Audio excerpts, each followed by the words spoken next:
함께 만드는 언론 미디어 협동조합. 여기는 국민TV. 함께 만드는 언론 미디어 협동조합. 여기는 국민TV.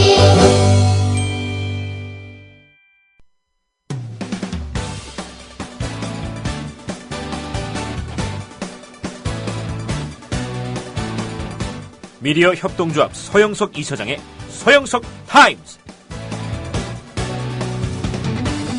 청취자 여러분 안녕하십니까.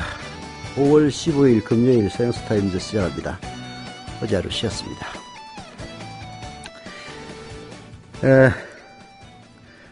오늘 오프닝에서는 경제에 대해서 얘기하려고 합니다. 왜 경제에 대해서 자꾸 얘기하냐면은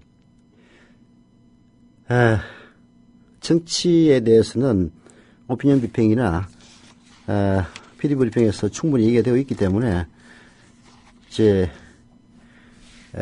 사실 정치와 경제는 불가분의 이 관계에 있습니다. 그래서 경제에 대해서 이런저런 얘기를 하는데요. 저도 뭐 상식적으로 경제를 알 뿐이지 경제 전문가는 전혀 아닙니다. 그래서 이제 여기저기 인터넷을 서핑하면서 저희 상식에 맞는 그런 글들을 소개해 주는데요. 그 중에 하나가 KBS 박종원 기자의 대담한 경제를 여러분들에게 많이 소개해 드리고 있습니다.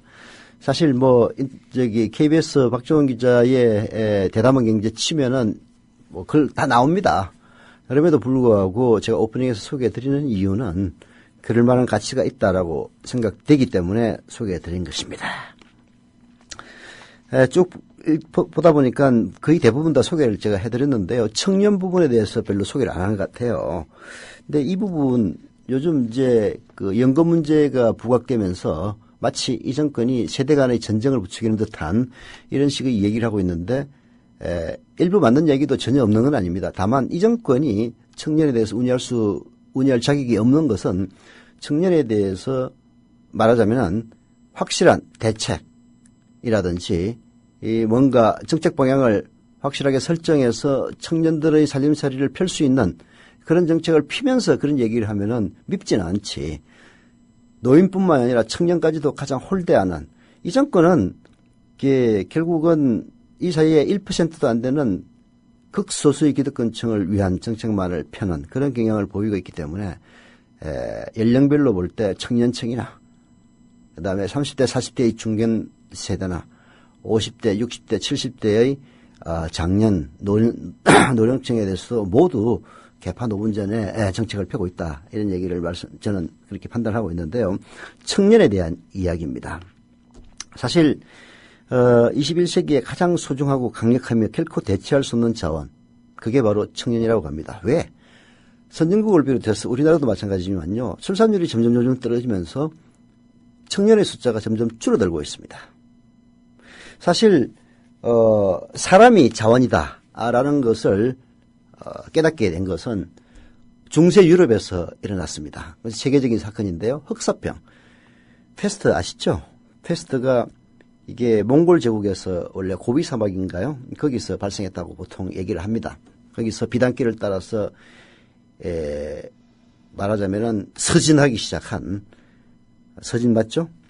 페스트는 흑해를 넘어서 유럽으로 들어옵니다.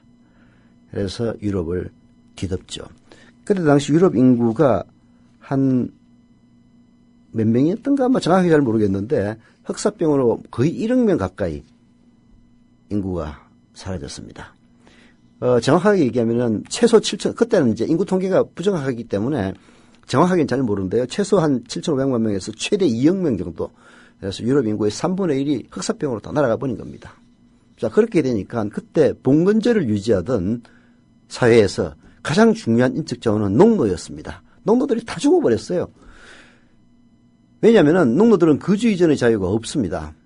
사실 페스트가 발병했을 때 그때 당시 중세 유럽에서는 페스트병의 말하자면 전염원이 쥐라는 사실을 모르고 있었어요. 그래서 중세 유럽 문화의 뭐 카페트라든지 이런 것들이 결국 페스트를 쥐가 옮기는 주범이 됐다 이런 뭐 여러 가지 분석들이 있는데요. 여하튼 그때 나름대로 귀족들은 데카메론에 나오는 이야기처럼 보카치오의 데카메론에 나오는 얘기처럼 어디 피하고 했습니다마는 농노들은 거주 이전의 자유가 없기 때문에 피할 수가 없었어요. 덮치면 다 사망입니다. 인구의 3분이 날아가 버리니까 그 다음부터 농노의 가치가 올라간 겁니다.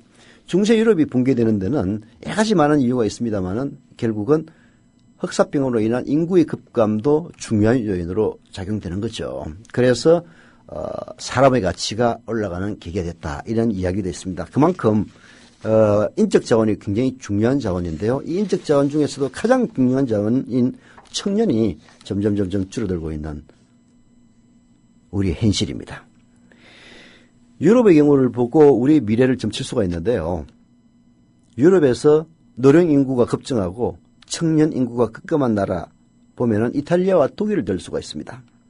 과거 이탈리아는 노인들의 천국이라고 할 만큼 노인 복지가 잘 되는 나라였습니다. 우리나라처럼 소득 대체율을 40%에서 50%로 올리는 정도가 아니고요.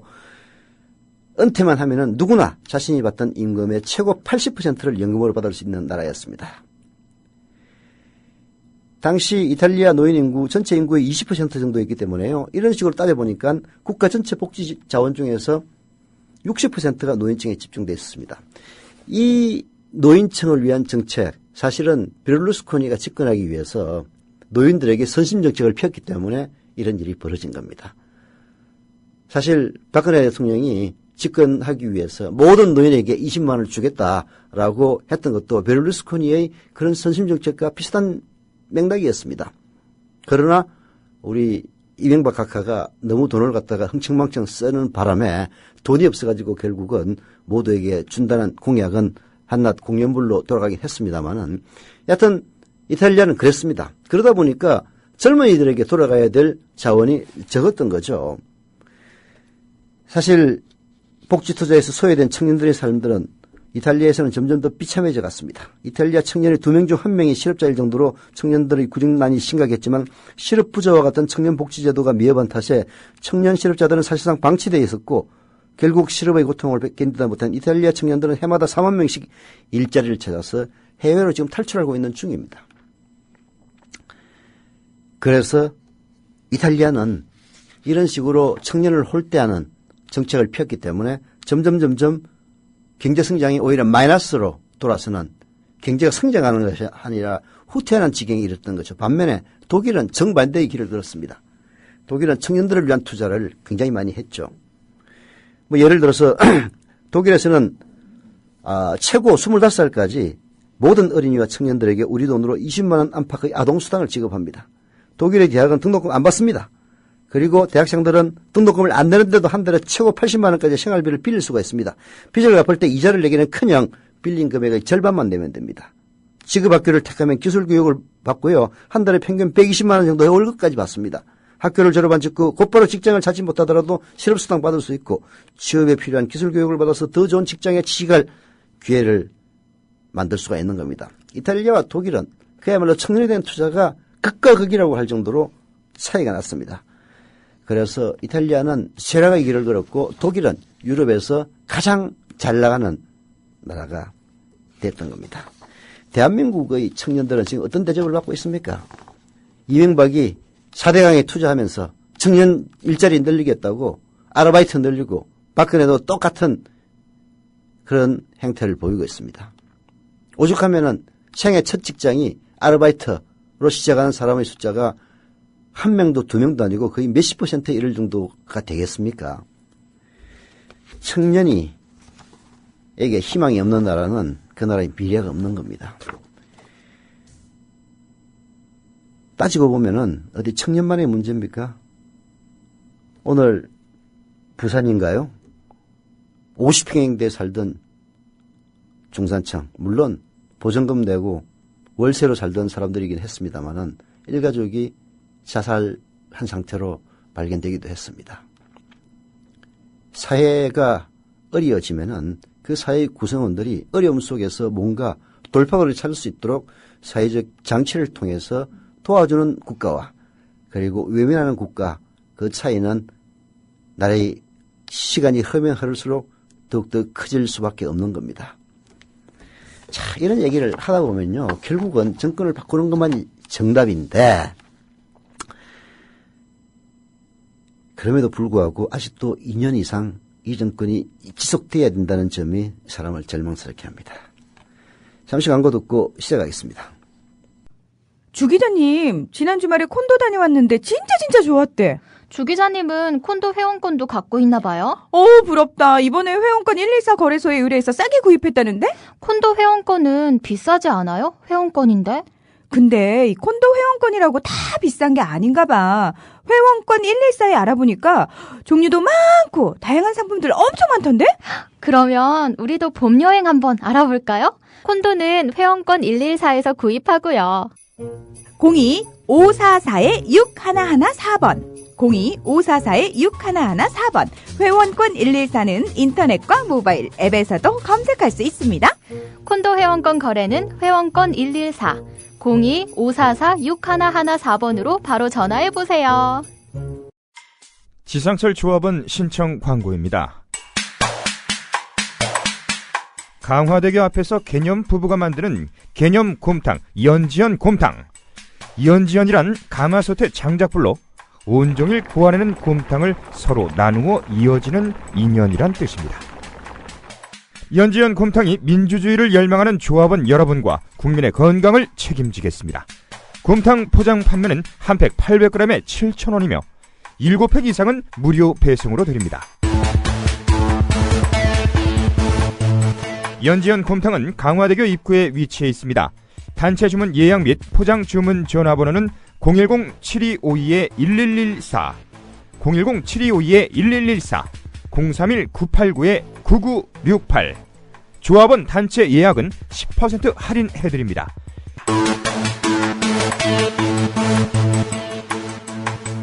포장 판매 금액의 10%는 국민TV 후원금으로 쓰입니다. 예, 오피니언 비평 시간입니다. 김효진 PD. 네, 안녕하세요. 김효진입니다. 네. 예, 잘 쉬셨습니까, 이사장님? 모처럼 한숨 예, 돌리셨겠습니다. 잘 쉬었습니다. 예. 많은 분들이 또 그리워하시더라고요. 오늘 하루 안 나온 걸 가지고 네, 무슨 그리워까지 합니까? 걱정도 하시고 네. 잘 부탁드립니다. 자, 27의 젊은이가 그러니까 지금의 제 나이보다도 7살이 더 어린 사람이었던 겁니다. 그런 젊은이가 50을 넘어서 초로에 접어들었습니다. 홍안이던 얼굴에는 병색이 깃들었고요. 한 인간의 영혼이 송두리째 짓밟히고 양심이 무참하게 모욕당했습니다. 길고 끈질긴 투쟁 끝에 진실을 되찾았다고 하지만 잃어버린 그의 청춘 그리고 그의 인생은 누가 되돌려줄까 싶습니다. 사필귀정이라는 말로 치환하기에는 모진 세월이 안타깝습니다. 이 한국판 드레피스로 불려온 강기훈 씨가 유서대필 사건 재심에서 무죄 확정 판결을 받았습니다. 1991년 분신 자살한 전국민족민주운동연합 전민련이라고 하면은 더 쉽게 이해하실 겁니다. 이 간부 김기설 씨의 유서를 대신 작성했다는 혐의, 그러니까 이 사람이 자살하는 걸 방조했다, 그건 파렴치한 행동을 했다, 이런 혐의로 기소된 지 무려 24년 만입니다. 대법원 어제 강 씨에 대한 재심에서 무죄를 선고한 원심을 확정했습니다. 이 경향사설로 한번 짚어보겠습니다. 강기훈 씨 무죄 확정, 사과 한마디 없는 가해자들. 불의한 권력이 빚어낸 오욕의 과거사를 사법부가 바로잡은 것은 뒤늦게나마 다행입니다. 그러나 늦어도 너무 늦었다는 감을 지울 수가 없는 게 문제입니다. 진실 화해를 위한 과거사 정리위원회의 재심 권고에 따라 강 씨가 재심을 청구한 게 2008년이죠. 서울고법이 2009년 9월에 이를 받아들여서 재심 개시를 결정하자 검찰은 곧바로 대법원에 항고합니다. 대법원은 재심 개시를 확정하기까지 또 3년 넘게 흘려보냅니다. 그 사이 강 씨는 간암 수술을 받고 힘겨운 투병 생활을 해왔습니다. 국가폭력의 피해자인 강 씨에게 검찰이 또 법원이 2차 가해를 저지른 격입니다. 가장 납득하기 어려운 것은 강 씨의 무죄가 확정됐는데도 어느 한 사람 사과하지 않았다는 점이라고 경향은 개탄하고 있습니다. 1991년 당시 수사 검사들은 시대에 따라 증거 가치에 대한 평가 기준이 다르다며 궤변을 늘어놓았다고 합니다. 유서 대필이 24년 전에는 사실이었으나 시간이 흘러 사실이 아닌 쪽으로 변했다는 말입니까? 뭡니까? 역사를 왜곡하고 한 시민의 삶을 무너뜨린 조작극에 대해 누군가는 반드시 책임을 져야 합니다. 유야무야 넘어간다면 국가폭력이란 괴물이 언젠가 다시 살아나 또 다른 시민의 삶을 파괴할지 모를 일이겠죠. 예. 이게 그때 말이죠. 예. 저도 기억나요. 이게 1990년 전후해서 노태우 정권 말기 때입니다. 예. 전후에서 이른바 운동권을 죽이기 위해서 네. 도덕적으로 파렴치한 집단으로 몰아가는 전략을 그렇죠. 구사를 합니다. 그래서 일종의 그룹 식사를 한다든지 이런 식의 얘기들. 그런 추문들. 그렇죠. 이상한 레토릭. 이게 남녀 할 것 없이 혼숙하면서 이게 그룹 섹스란 말을 쓰진 않았습니다만은 마치 이게 문란한 생활을 하는 것처럼 이런 식으로 흘리고. 좌파 운동권 학생들은 그렇죠. 그러고 논다더라. 그러니까 도덕적으로 파렴치한 집단. 그래서 전민현 김기설 씨가 분신자살을 한 것은 정권에 저항해서 분신자살을 한 겁니다. 유서를 대필을 했든 하여튼 또 사실 대필을 했다고 해도 무슨 상관이에요. 그렇지 않습니까? 아니 그럼 그 유서를 대신 써줘가지고 자살했다는 얘기는 그건 아니잖아요. 이게 유서 대필이라는 말도 안 되는 걸 꺼내옴으로써 이게 자살을 마치 부추긴 것처럼 그때 이런 얘기가 있었거든요. 이게 자살 순번 대기조가 있어가지고 A가 자살하면 그다음에 B가 자살하고 C가 자살하고 이런 식으로 돼 있다. 하여튼 온갖 그 카더라 통신을 통해 가지고요.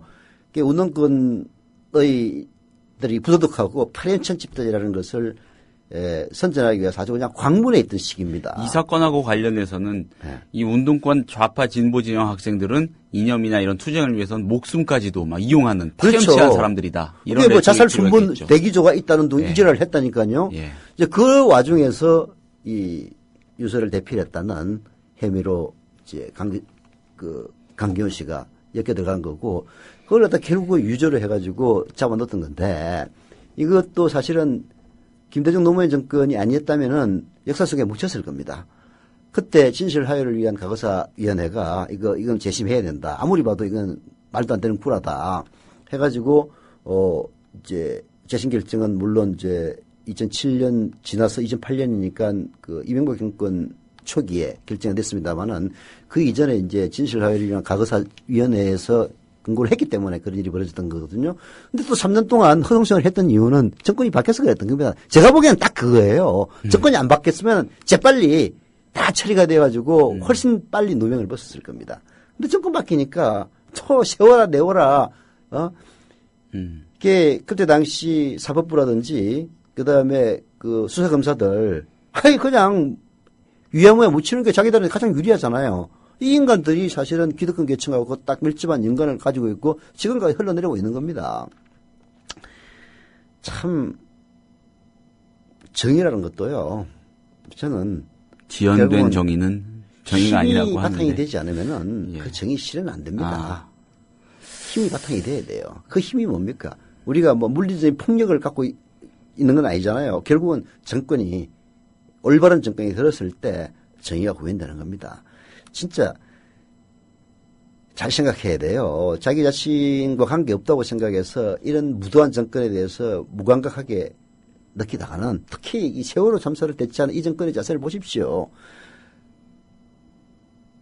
언제 어느 때 안전 문제에 대해서 불감증을 갖고 있고 이런 문제가 발생하면은 몇몇 그야말로 희생양으로 진짜 범인들은 다 숨어버리는 이런 세태가 계속되면은 이 정권을 지지하는 평범한 사람들, 자기 자신들에게는 그런 피해가 안 올 것 같습니까? 잘 생각해야 된다는 게 바로 그런 겁니다. 또 한 가지 저는 인간적으로 참 가늠이 안 되는 게 27대였잖아요. 강기훈 씨가. 네. 제가 27이던 시절을 떠올려 보면은 27 사리분별할 수 있는 나이지만 아직 어리거든요. 많이. 그런 청년이 이런 상황에 놓였을 때 느꼈을 그 압박이나 고통이 얼마나 컸을지. 오죽하면 암에 걸렸겠어요. 예. 물론 뭐 암이라는 거는 이유가 여러 가지가 많이 있습니다만은 진짜 제가 나이 들어서 보니까 스트레스가 암의 원인인 건 확실해요. 왜냐면은 진짜 올해 들어가지고 저도 스트레스 하도 많이 받아가지고 매일 다른 거 진짜 저녁 때는 진짜 중요한 약속 아니면 다 팽개치고 운동 안 했으면 나도 암 걸려서 아마 죽었을 거예요. 아니 농담이 아니라 그때 그 국민일보 특히 이제 2000년대에 마지막으로 예. 언론사에서 주요 부서의 데스크들이 스트레스를 많이 받던 시기라고 저는 봐요. 2000년대가 중후반을 넘어서면서부터는 약간 좀 달라지는데요. 뭐 하여튼 세태가 조금 달라지는 것 같더라고. 정확하게 딱 부러지게는 얘기 못 하겠는데 제가 그때 국민일보에 근무했던 그때 주요 부서장들, 정치부장, 경제부장, 사회부장을 했던 사람들 중에서 거의 절반 이상이 암으로 세상을 버렸어요. 진짜 웃기더라고. 그게 스트레스를 받으면은 저도 속에서 위에 뭔가 어마어마한 그 데미지가 있는다는 걸 갖다 몸으로 느껴요. 그래서 가서 막 열심히 운동하고 그냥 무거운 거 들고 이렇게 해서 몸을 혹사하면은 스트레스가 싹 풀립니다. 그런 식으로 지금 버텨오는 건데요. 그게 강기훈 씨도 진짜 억울할 것 아닙니까? 이건 내가 쓴 게 아닌데 이걸 갖다가 온갖 필적을 뭐 이런 식으로 뭐 희한한 뭐 전문가가 일 수도 있고 아닐 수도 있다는 이런 희한한 감정서를 갖고 와가지고 아닌 걸 인 걸로 바꿔 놓으면은 당하는 사람 입장에서는 미치고 팔짝 뛰는 것 아닙니까? 그러니까 진짜 한 인간의 삶을 파괴한 거예요. 그러면은 이거 아마 그때 김기춘이가 그때 관련이 돼 있을 겁니다. 예. 최소한 인간적 도리로 진짜 미안하다. 나는 그때 진실이라고 믿고 했는데 알고 보니까 결국은 무죄 확정된 것 아닙니까? 그때 내가 좀 더 다르게 생각해서 있었으면은 한 인간의 인생이 달랐을 건데 후회한다든지 그런 감정이 저는 들 거라고 보거든요. 저는 안 들 수도 있다고 갑자기 생각이 나는 게 네. 박근혜 대통령이 창조한 2개의 판결론이 있지 않습니까? 네. 모든 각각의 판결에 모두 의미를 부여하는 그런 기법. 지금 판결은 지금 판결이고 네. 그때 판결은 그때 판결이고 뭐 이렇게 생각하지 않을까요? 그래서 예. 그 증거에 대한 미친 새끼 어떤 놈이 있다는 얘기를 한 거야. 시대에 따라서 증거 가치에 대한 평가에 따르다. 예. 진실은 바뀌지 않은 겁니다. 음. 진실은 똑같은데 그때는 진실이 아닌 것으로 엎을 수 있는 그런 권력의 무도함이 있었고 세월이 흐르면서 그 권력의 무도함이 사라졌기 때문에 진실이 드러난 것뿐이라고 해야지 증거 능력이 시대에 대해서 다르다고 진짜 까진 입이라고. 근데 그 시절에 그러니까는 정권이 교체되는 시기였고 네. 뭐 노태우 정권은 당연히 뭐 쇠락기였겠죠. 그런데 어땠습니까? 그 언론의 지형이나 아니면은 그 쏟아져 나오는 보도의 분위기. 이게 좀 이 강기훈 씨의 유서대필 사건과 관련해서 강기훈 씨를 이렇게 나쁜 사람으로 몰아가는 분위기가 굉장히 그 압도적이었습니까? 그게 이제 이른바 보수 언론들이 예. 정권하고 적대적이었던 마지막이 1987년입니다. 아, 보수 언론들이 정권하고 적대적이었던 게 1987년도예요. 뭐 좀 제 목소리를 내던. 그렇죠. 예. 1987년 이후 이른바 민주투쟁에서 승리해서 노태우의 6.25 선언이 일어난 직후부터는 서서히 이제 보수 언론들이 권력가 유착되기 시작하던 그런 때입니다. 물론 그 이전에 전두환 때도 권력가 유착이 있었죠. 조선일보 같은 경우는 전두환 시기에 가장 크게 발전한 신문 아닙니까? 사실 전두환 시기 전에는 한국일보가 조간신문에서는 조선일보도 더 위력적이던 때도 있어요. 그러나 전두환이 들었으면서 주요한 인사들이 정권에 참여하고 그거 덕분인지는 모르겠는데 뭐 특종도 많이 하고 물론 뭐 경영자의 나름대로 해안도 있었겠습니다만은 어떻든 전두환 정권하고는 이제 보수 신문들이 유착돼 있었죠. 그러다가 이제 87년 투쟁 때 조금 반대 기비를 보이다가 다시 노태우 정권 들어서면서 정권과 유착하는 이런 과정이 있었어요. 그러니까 특히 이제 운동권 학생들을 운동권을 조지는 데는 보수 언론들이 앞장섰죠. 지금 뭐 이런저런 얘기 쭉 하다 보면요. 그때나 지금이나 언론 지형이 가장 큰 문제입니다. 비슷합니까? 지금이랑? 언론 지형이.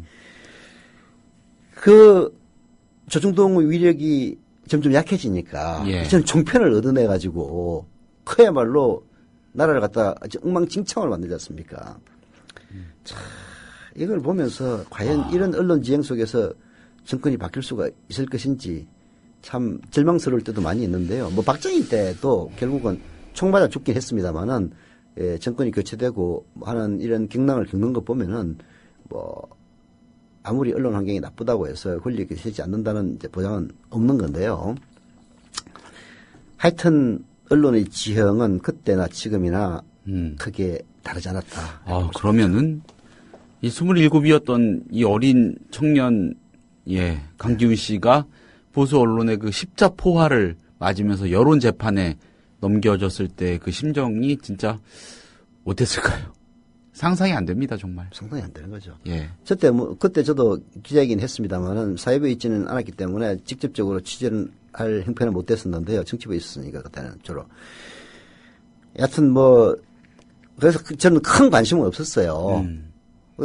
특히 기자의 문제점도 그런 거지. 뭐 기자뿐만 아니라 모든 뭐 직장인들의 문제점이 그거지만은 자기가 특히 30대, 20대 말 30대에는 그야말로 자기의 직장에서 자기가 맡고 있는 분야 이외에는 별 관심을 둘 수 없는 그런 상황이잖아요. 그래서 그때 내가 사회부였으면은 과연 어떻게 보도를 했을지 저도 뭐 저희 뭐 과거를 되돌릴 수는 없기 때문에 하나의 가정일 뿐인데 생각은 가끔씩 해보긴 합니다만은 뭐 저라고 뾰족할 수가 있었겠습니까? 다 뭐 비슷하게 나갔겠죠. 하여튼 참 우리의 언론 지형에 그렇게 문제가 있다는 점을 깨닫기 시작한 게 사실은 이제 2002년 노무현 대통령이 그때 민주당의 후보가 되고 나서 예. 부침을 지켜보면서 진짜 언론에 문제가 있구나 하는 걸. 후단협 등등의 과정들. 네. 그때 뭐 조선일보와 동아일보에 대해서 노무현 대통령이 더 이상 민주당 경선에 손대라 하는 얘기가 나올 정도로 이인재를 밀고 하는 그런 것들을 보면서 야, 이게 진짜 언론에 문제가 있구나 하는 걸 깨달았던 거죠, 저도. 그래서 뭐 저도 사실 언론 운동을 과거에 했던 사람들은 그게 훨씬 이전부터 안티조선 운동을 하지 않았습니까? 그래서 저도 몰랐어요. 그냥 그런가 보다 라고 살았는데 2002년, 3년을 통해서 저도 이제 깨달았던 거죠. 저뿐만이 아니라 대부분의 사람들 다 그렇습니다. 종편이 뭐가 문제인지 모르는 사람들이 훨씬 더 많아요. 그러나 언제나 사회는 문제의식을 갖고 있는 소수에 의해서 바뀌는 겁니다. 저는 바뀔 수 있다고 생각을 하고요. 강기훈 씨의 부침을 보면서 느끼는 것도 정말 우리 언론이 개혁돼야 된다는 거. 그리고 정의는 올바른 정권이 들었을 때만이 구현된다는 거. 이런 점들을 다시 한번 깨닫게 되는 거죠. 예. 자, 다음 토픽으로 가보겠습니다. 네. 자, 성완종 전 새누리당 의원, 성완종 전 경남기업 회장에게서 3천만 원 받은 혐의를 사고 있죠. 이완구 전 국무총리 어제 검찰에 마침내 불려갔습니다. 취임 후 부패 척결의 기치를 높이 내걸었던 내각의 총책임자가 부패 혐의 피의자로 전락해서 검찰청 포털라인에 선 모습을 지켜보는 국민의 마음은 뭐 씁쓸하다 이 정도로 대충 일단 표현을 해보죠. 아직 후임자도 없는 총리 공백 상태임을 고려하면 사실상 현직 총리의 검찰 출석이라고 해도 지나치지 않을 거다 뭐 이런 분석도 있습니다. 한결의 사설 한번 보겠습니다. 아직도 창피함을 모르는 이완구 전 총리. 이 전 총리는 어제 이 세상의 진실을 이기는 것은 아무것도 없다 이렇게 힘주어 말했습니다. 그가 진실 운운하며 자신의 결백을 주장한 것은 금품 전달자인 성 전 회장이 이미 고인이 된 상태에서는 검찰도 혐의를 입증하는 게 쉽지 않으리라는 계산 때문일 겁니다. 하지만 그동안 나타난 각종 정황 증거나 이 전 총리의 언행을 보면 오히려 진실은 돈을 받은 쪽에 가까워 보입니다. 상식적으로 보기에 그렇죠. 그러니 국민 대다수가 성 전 회장, 성 전 의원의 말이 사실일 거라는 그런 의사를 내비치지 않았습니까? 자, 우선 이 전 총리는 자신의 결백을 주장하는 과정에서 계속 거짓말을 했습니다. 성 전 회장과 친하지 않다는 해명과 달리 1년 동안 수백 차례나 전화통화를 한 사실이 드러났죠. 또 2013년 재선거 때 성 전 회장이 부여 선거 사무실로 찾아가 돈을 전달했다는 성 전 회장 측근들의 진술에 대해 이 전 총리는 단독 면담 사실 자체를 완강히 부인하고 있으나 두 사람이 단독으로 만나는 광경을 본 사람들이 잇따라 나타납니다.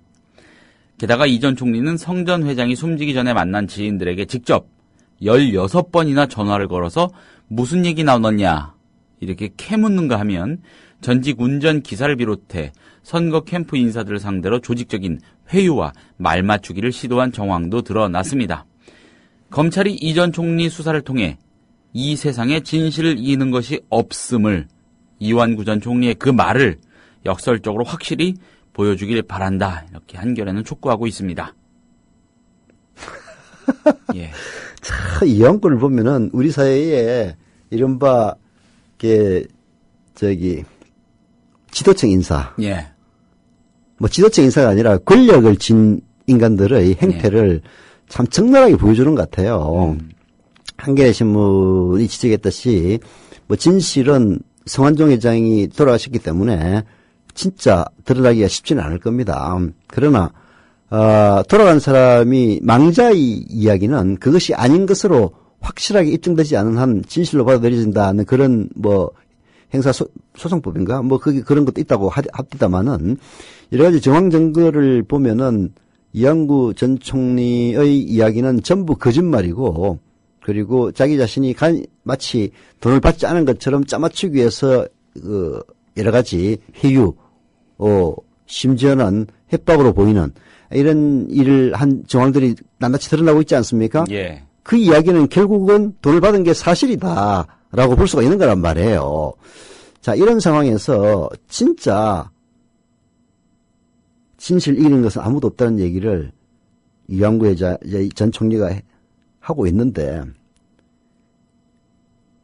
한겨레 신문 사설의 지적대로 성완종 회장이 죽었기 때문에 진실이 절대 드러나지 않을 것이다 라는 확신에서 그런 얘기를 했다면은 진짜 인간 말종 아닙니까? 물론 인간 말종이 아니기를 빕니다. 형사소송법의 대원칙은 무죄 추정의 원칙입니다. 뭐 대법원 확정 판결이 나오기까지는 죄인으로 몰아갈 수가 없는 것이긴 하지만 이미 이렇게 드러나 버린 일이고 어쨌든 그 정황하고 관련해서 여러 차례 엉뚱한 소리를 한 게 사실로 드러나지 않았습니까? 예. 그 정황들이 또 굉장히 중요한 정황들이었죠. 네. 사건하고 직접 연결이 되는. 예. 뭐 특히 독대한 적이 없다고 했는데 독대하는 거 봤다는 사람이 자꾸 나타나고 이러는 거. 그랬더니 또 어디에서 보니까 기억이 나지 않는다 이지를 하고 있더만. 그렇죠. 이제 기억이 나지 않는다. 하도 많이 독대해서 돈을 많이 받아가지고 성완종이한테 받은 건 기억이 안 난다 그런 얘기인가? 글쎄요.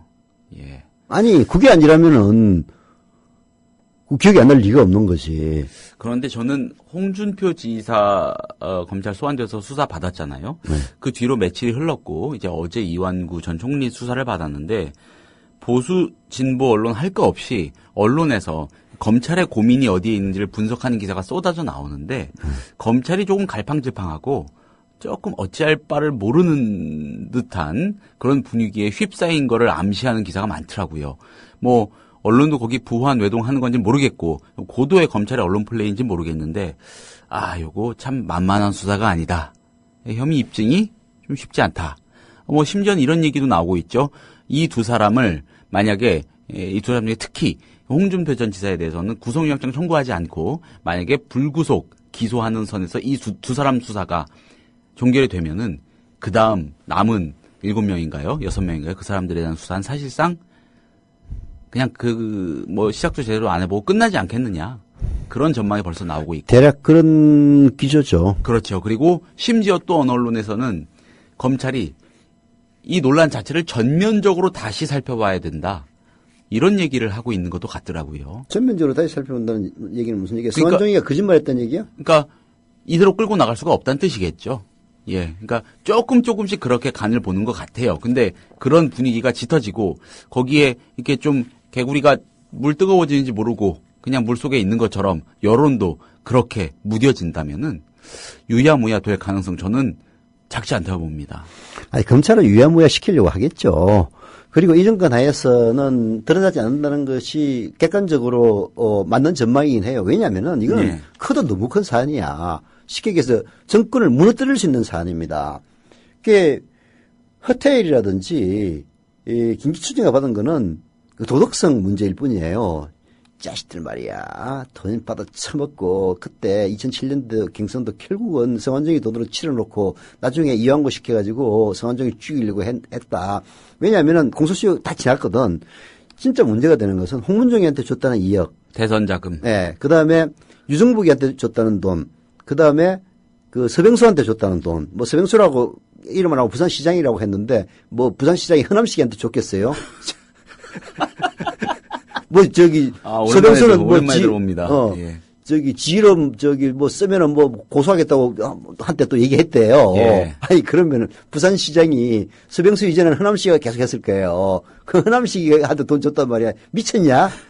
그때 아마 서병수가 예. 그 선대위에 뭐 저기 중앙선대위에 뭐 역할을 하고 있었을 겁니다. 예. 그게 홍문종이도 마찬가지고요. 유중복이도 마찬가지야. 그때 선대위에 뭔가 이 재정을 담당하는 그런 역할을 하던 사람들에게 재정 조직. 네, 네. 재정 조직하는 사람이 돈을 갖다 준 거예요.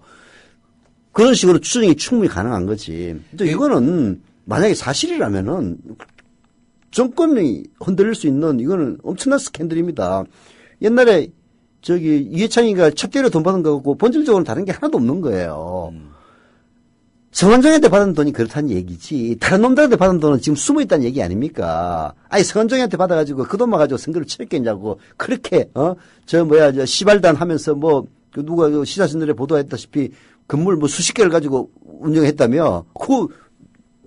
솔직히 돈 안 주면 누가 움직입니까? 그 돈이 어디서 나서 했겠냐고요. 결국은 성완종이처럼 다, 재벌들이나 얕은 돈 있는 놈들한테 돈 받아가지고 불법적으로 받아서 했을 거 아닙니까? 그런 추정이 가능해진단 말이에요. 성완종이의 문제를 수사하면은 박근혜 대선 자금이 불거지는 겁니다. 지금 검찰이 내세우는 논리라는 것을 이렇게 추론을 해보면은, 언론 보도를 물론 토대로 해보는 거지만은, 홍준표 지사나 이완구 전 총리에 대해서 그래도 이렇게 적극적으로 수사를 할 수 있었던 거는 대선 자금이 아니니까. 그것도 있고, 그리고 어쨌든 증언을 해주는, 정황을 입증해주는 사람들의 증언이 속속 나오기 때문인데, 그러니까 구체적인 뭔가 좀 잡히는 게 있다는 것이잖아요. 그렇죠. 그렇게 따지면은 홍문종 의원 같은 경우에는 지금, 보도가 된 걸로만 보자면은 정황적 증거로 여길 수 있는 것이 그 경선 캠프의 당시 관계자에게 돈이 유입이 됐을 거라는 그 의심을 해볼 수 있는 바로 그 점 있지 않습니까? 그거밖에 없거든요. 또 그거를 생각해 보면 검찰이 요거를 좀 이렇게 마사지하고 그렇게 충분히 또 할 수 있는 정도의 정황 아닐까라는 생각도 들고. 성완종 씨가 뭘 남겨가지고 홍문종에게 돈을 준 정황을 자세하게 그렇죠. 남겨놨다면은 그러면 얘가 달라지는 얘기가 달라지죠. 예를 들어서 무슨 호텔에서 뭘 돈을 줬다. 예. 그러면 그때 당시 호텔에 CCTV가 남아 있지는 않겠지만은 CCTV를 조사를 해본다든지 그렇죠. 아니면은 그 뭐 호텔에 저기 뭐 벨보이가 나 본 적이 있다라고 한다든지 이런 게 나와야 되는데 그런 게 없는 상황에서는 지금 미궁에 빠질 가능성이 그렇죠. 높죠. 홍문종 의원도 사실 따지고 보면 그런 건 사실 없어요. 드러난 게. 그렇기 때문에 참 이건 컨트롤하기 나름이 문제 아닌가. 찝찝한 게 하나 있긴 있죠. 홍문종 재산이 확 늘어났다는 점. 그렇죠. 예. 그 한국일보가 보도했잖아요. 법적 대응하고 있는데. 예, 법적 대응하고 있어요? 예. 그러면은 한국일보도 웃기는 거야. 쉽게 얘기해서 그러면은 이제 한국일보도 법적 대응을 안 하면은 홍문종이는 진짜 나쁜 놈 돼요. 무슨 그렇죠. 얘기냐면은 그 성완종이라든지 이런 사람들 돈 받아가지고 선거 자금으로 안 쓰고 지 포켓에 인마이 포켓 했다는 그런 얘기밖에 더 되나. 사실 그런 뉘앙스를 풍기는 기사거든요. 예. 그러면 진짜 도덕적으로도 큰 타격을 입는 거죠. 게다가 박근혜 대통령이 보면은 아니 받아가지고 불법이긴 하지만 대선 자금으로 안 쓰고 네가 네 주머니에 집어넣어 이런 식으로 오해받을 수 있는 거란 말이에요. 그래서 아마 법적 대응을 할 겁니다. 근데 여하튼 근데 이제 그 부분은 법적 대응을 통해서 승명이 되겠죠. 근데 승명이 안 될 겁니다. 어떻게 그게 승명이 되겠습니까? 재산이 늘어났는데 왜 늘어났는지 그걸 어떻게 설명하겠어요? 나올 수도 있죠. 저희 홍준표 지사가 보여준 것처럼 마누라가 뭐 네. 저기 17반 모아놨던 돈이라고? 네. 야, 홍준표 지사 진짜 통도 커요. 어떻게 17반 모아놓은 돈이 몇 억씩 되나? 그러니까 이 정권은 출범하기 직전부터 해가지고 그 대법원 그 2개의 판결론부터 해서 네. 예 정말 어떤 방어 논리의 어떤 극강 네. 예 그런 면모를 보여주고 있습니다. 예 참 대단합니다. 정말 아무튼 그런데 홍문종 의원 저는 개인적으로 수사 어려울 거라고 봅니다. 그리고 이완구 전 총리.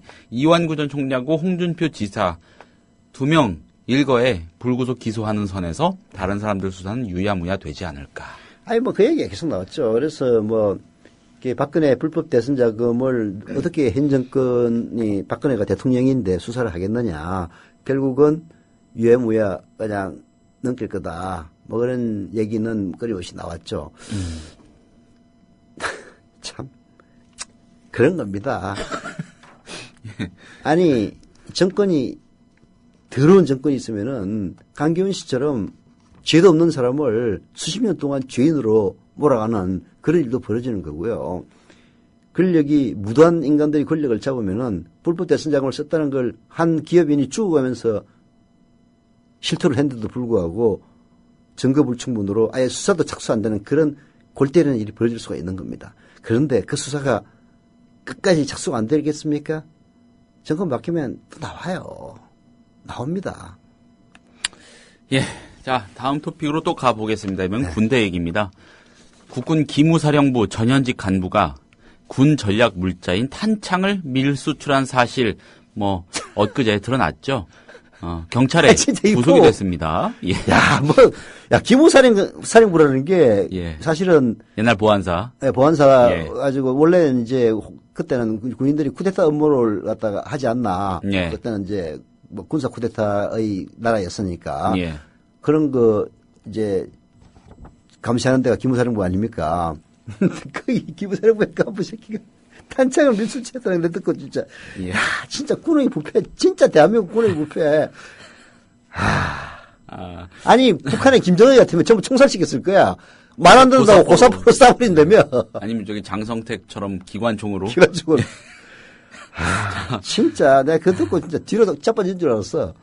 그 전직 기무사 소령 이모 씨라는 사람. 이 사람은 현역 기무사 양모 소령, 군수품 판매업자 노모 씨와 손잡고 탄창 3만여 개를 자동차 오일 필터로 위장시켜서 레바논의 밀매업자에게 밀수출해 3억 6천만 원을 챙겼습니다. 이야, 정말 이 레바논 밀매업자는 또 어떻게 또 선이 닿았을까요? 대단합니다, 진짜 수완이.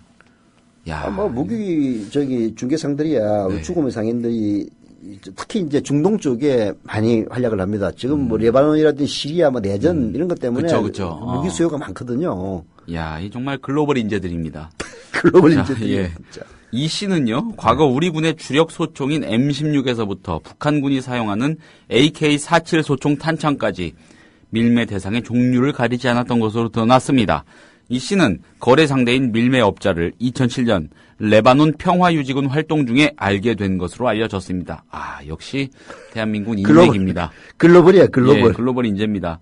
이렇게 넘어간 탄창은 미국이 테러 단체로 지목한 중동의 무장 세력이 사드였을 가능성이 높다고 합니다. 뭐 당연하겠죠. 네. 이쯤 되면 스파이 영화의 한 장면이 현실화한 느낌마저 듭니다. 한국일보 사설 보겠습니다. 방산비리 막을 했더니 기무사의 이딴 자체비리. 기무사 간부가 군 물자나 관련 자료를 외부로 빼돌리다가 적발된 사례는 뭐 처음이 아닙니다. 정부 합동수사단은 지난달 22일 군사기밀 자료를 빼돌려 무기중개업체 일광공영, 유명한 사람이지 이규태 회장에게 넘긴 기무사 3급 대우서기관을, 이달 초에는 4급 군무원을 군형법상 군사기밀 누설 혐의로 구속했습니다. 이들은 기밀을 건넬 때마다 50만 원씩 20차례에 걸쳐 1,000만 원을 받았다고 합니다.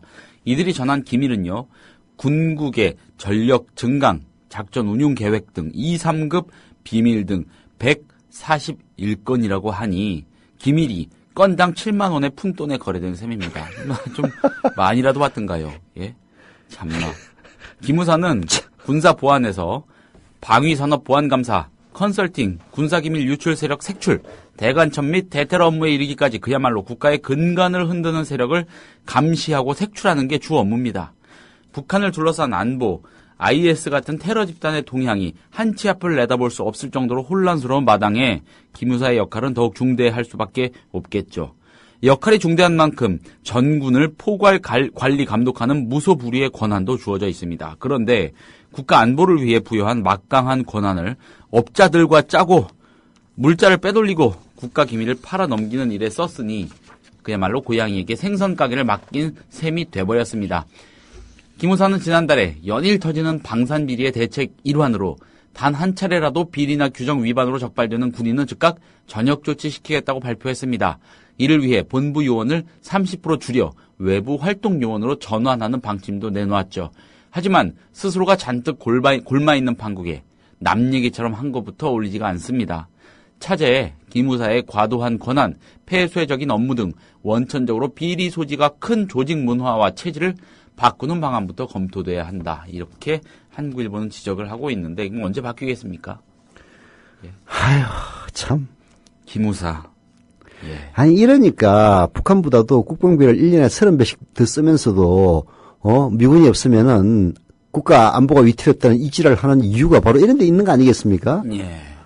도대체 북한보다도 30배나 더 쓴다는 국방비가 제대로 쓰여지는 것인지, 그게 모든 게 결국은 폐쇄적인 조직 문화 때문입니다. 누가 얘기했죠? 김종대 씨, 군사평론가. 그래서 옴부즈만 제도라든지 이런 것들 전부 다 사라졌다는 것 아닙니까? 외부에서 낑겨들 여지가 한번 생겨도 이게 이런 큰 사건이 생기면은 몸을 쫙 낮추고 있다가 그 광풍 조금만 지나가면은 도로 기지개를 켜는. 도로 그냥, 이건 절대 안 돼, 절대 안 돼. 그게 내가 보기에는요, 군의 폐쇄적인 문화를 없애지 않는 한, 이런 것들은 늘 끊임없이 나옵니다. 그게, 군사재판의 경우에는 전시에만 군인들이 하도록 하고, 평시에는 사실은, 최소한 2심부터는 일반 재판으로 넘어가야 된다라고 저는 봐요. 아니, 군사법정의 재판장이 대령, 중령 이런 사람들인데 사단장을 어떻게 단죄를 하겠냐고, 별들을. 그렇지 않습니까? 그렇지. 모든 게 전부 지들 안에서 꽁짝꽁짝하고 큰 사고가 나가지고 사람이 죽든가 도저히 덮을 수 없는 일 아니면 절대 드러나질 않잖아요. 기무사 끝발이 진짜 좋잖아요. 여전히 옛날만큼 위세가 크진 않다고 하지만 그래도 기무사입니다.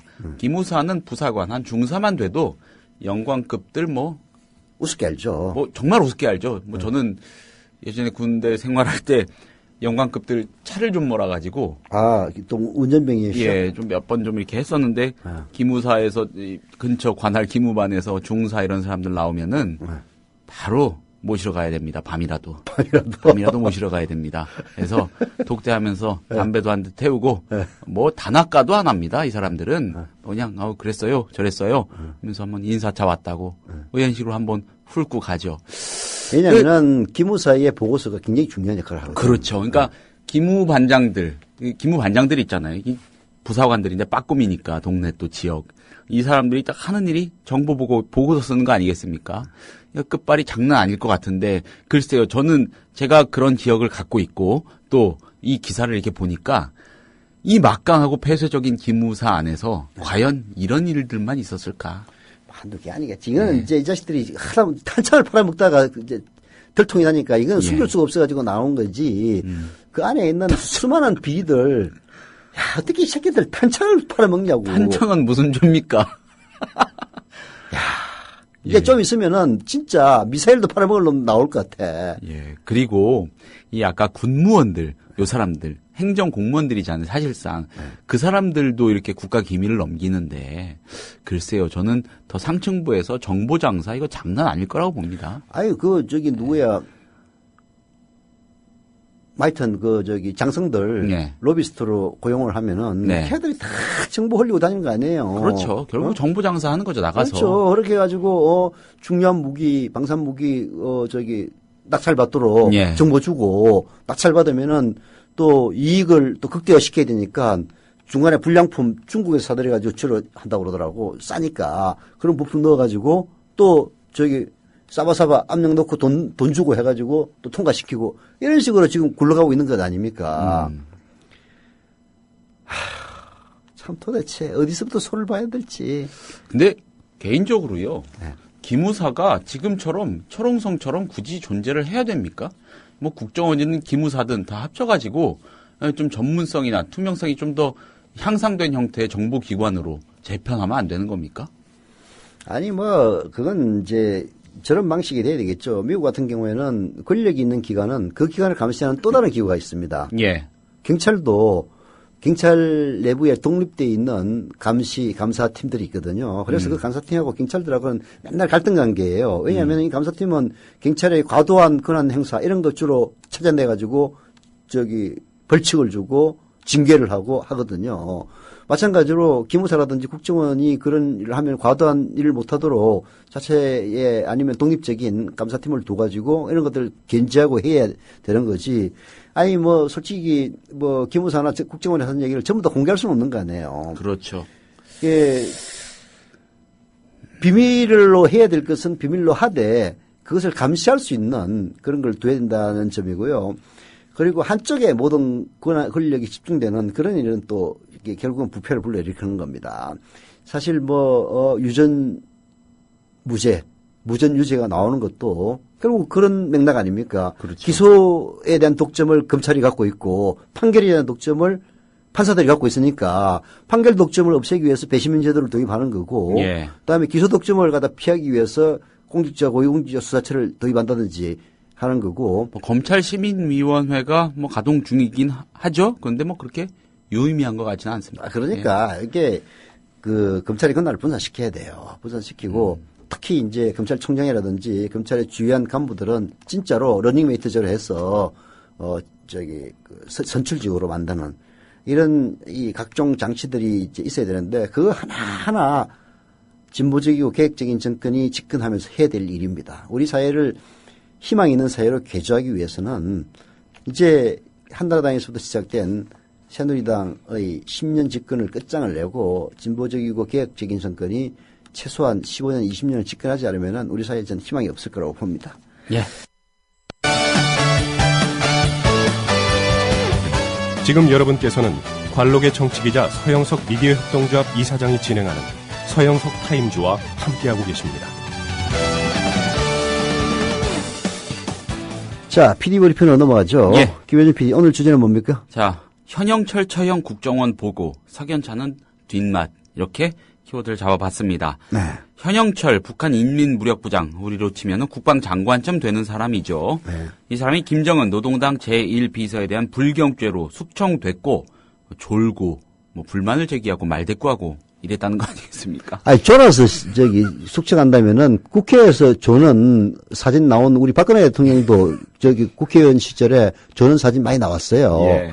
걔 졸아서 숙청해야 했다는 게 말 되는 얘기야. 자, 공개 처형됐을 가능성이 높다는 국정원 발표 이후 북한 내부의 이상 징후에 대한 우려와 또 북한 붕괴에 대비해야 한다는 목소리가 정치권에서 제기되고 있습니다. 심지어 군비 경쟁을 부추기는 듯한 발언도 보수 진영 일각에서 나오더라고요. 하지만은 국정원 발표가 성급했다 이런 지적도 만만치 않습니다.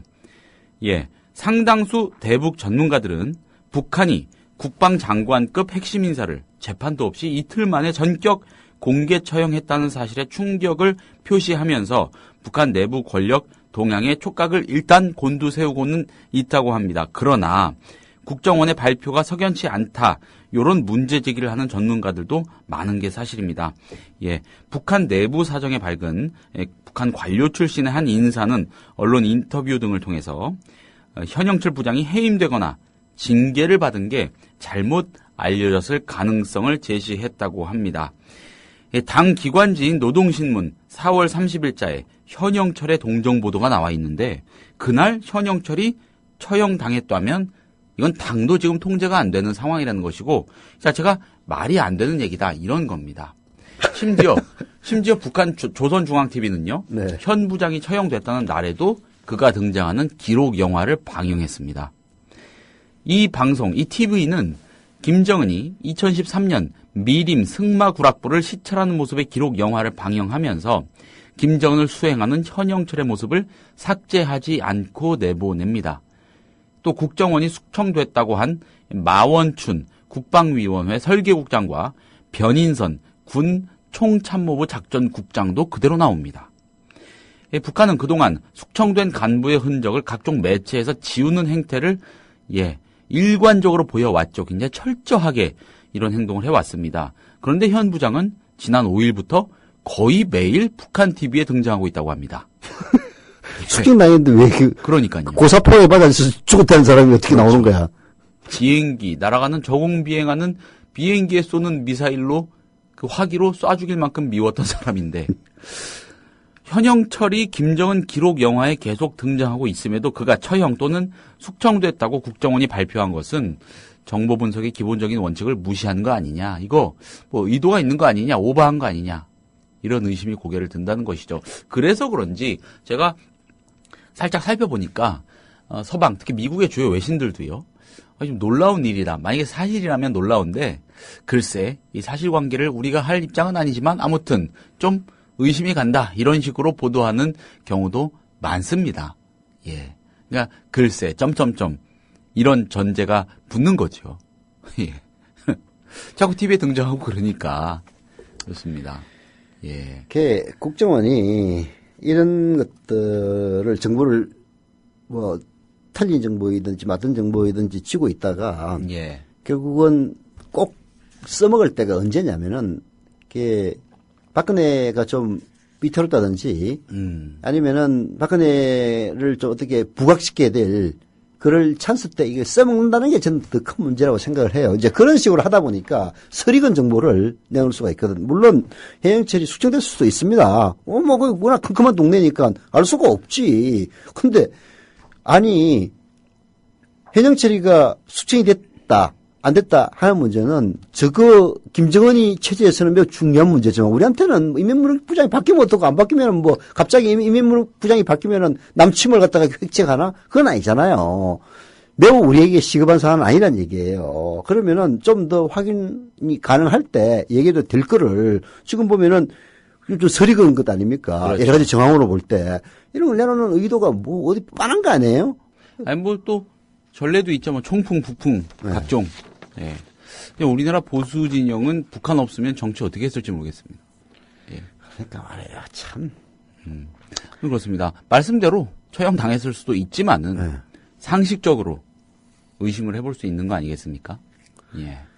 그걸 또 부안해동 해가지고 유승민이도 참다 북한 붕괴 등 급변사태에 대한 작전 계획을 재점검해야 된다. 예. 이 사람아 북한 붕괴 등 급변사태에 대한 작전 계획 재점검은 이런 거야말로 비공개로 하는 거야. 하더라도 정치인이 그런 식으로 하면 북한이 뭐라고 그러겠어? 북한 급변사태에 대한 작전 계획을 재점검해야 된다 그러면은 남북대 하려고 하다가도 이런 새끼들 미친 새끼들 지랄하고 자빠졌네 그럴 거 아닙니까? 아니 그렇잖아요. 참 정신 나간 인간이에요, 보면은. 아니, 국민연금에 대해서는 찍처리도 못한 인간이 말이야. 이런 문제가 나오니까 앞장서가지고 부안해동 한다는 게 새누리당, 집권당의 원내대표로 자격이 있는 거예요? 그래 말입니다. 아무튼, 이 북한 처형 소식, 당분간은 좀 언론이 좀 주목을 할 것 같습니다. 지켜보겠습니다. 자, 오늘 순서 여기서 마치겠습니다. 감사합니다.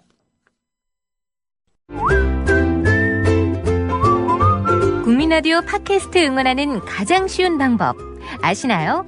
다운로드하기, 별점 주기, 댓글 달기, 구독하기. 국민라디오 팟캐스트 널리 알리는 가장 쉬운 방법 다운로드하기, 별점 주기, 댓글 달기, 구독하기. 기억하세요. 다운로드하기, 별점 주기, 댓글 달기, 구독하기.